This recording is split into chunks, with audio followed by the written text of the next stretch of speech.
Selamat datang di Pariunik Kesworo Channel. Jangan lupa subscribe dan like. Pada pertemuan kali ini, kita akan belajar muatan pelajaran ilmu pengetahuan alam tentang penyakit-penyakit akibat tidak menjaga organ reproduksi dengan baik. Pada pembelajaran yang lalu, kita sudah belajar cara menjaga kesehatan pada masa pubertas, terutama alat reproduksi. Pada masa pubertas, kebersihan organ reproduksi perlu lebih dijaga. Apabila tidak dijaga kebersihannya, organ reproduksi dapat terserang penyakit. Adapun penyakit yang dapat timbul karena organ reproduksi tidak terjaga kebersihannya yaitu yang pertama, infeksi saluran kencing atau infeksi saluran kemih, dan yang kedua adalah keputihan. ISK terjadi ketika organ yang termasuk sistem kemih, semisal ginjal, ureter, kandung kemih atau uretra mengalami infeksi. Berdasarkan bagian yang terinfeksi, ISK terbagi menjadi dua, yaitu ISK atas dan ISK bawah. ISK atas adalah infeksi yang terjadi di bagian atas kandung kemih, yaitu ginjal dan ureter. Adapun ISK bawah merupakan infeksi yang terjadi pada kandung kemih bagian bawah, yaitu kandung kemih dan uretra. Gejala paling sederhana ketika seseorang terkena ISK yaitu ingin selalu buang air kecil dan pada saat buang air kecil terasa perih atau nyeri. Gejala bisa menjadi parah ketika timbul nyeri di punggung atau perut bagian bawah. Gejala lainnya yang dapat dilihat yaitu urin berwarna keruh, gelap, berdarah atau berbau aneh. Penderita ISK juga merasa cepat lelah, demam hingga menggigil. Gejala terakhir ini menandakan infeksi bakteri telah menyebar ke ginjal.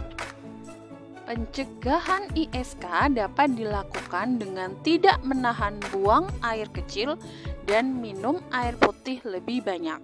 Selain itu, kita harus menjaga area sekitar organ reproduksi dalam kondisi kering.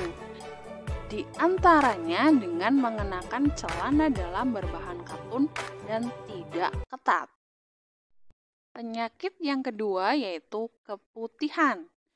Keputihan merupakan gangguan reproduksi yang ditandai dengan keluarnya cairan dan sel-sel mati dari alat kelamin perempuan. Cairan atau lendir yang diproduksi dalam alat kelamin perempuan akan keluar sambil membawa sel-sel mati dan bakteri sehingga saluran kelamin tetap bersih. Dengan demikian, keputihan sebenarnya adalah hal yang normal terjadi pada setiap anak perempuan. Keputihan normal biasanya disebabkan oleh faktor hormonal. Pada kondisi ini, keputihan yang terjadi umumnya berwarna putih bening, encer, tidak lengket, serta tidak menyebabkan rasa gatal dan tidak berbau. Gejala ini merupakan proses normal yang biasa muncul sebelum dan sesudah menstruasi. Selain keputihan normal, ada juga keputihan abnormal atau patologis, di mana keputihan ini mengindikasikan adanya penyakit organ reproduksi.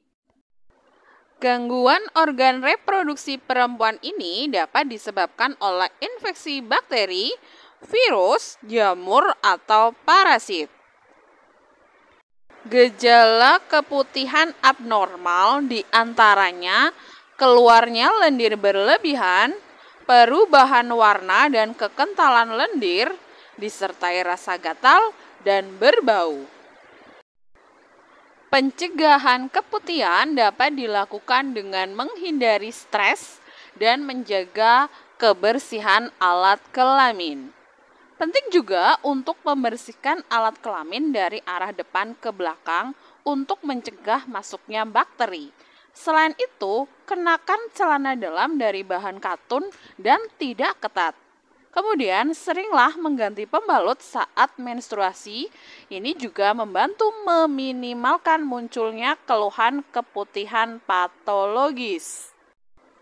Nah, itulah tadi penjelasan tentang penyakit-penyakit akibat kebersihan organ reproduksi tidak terjaga.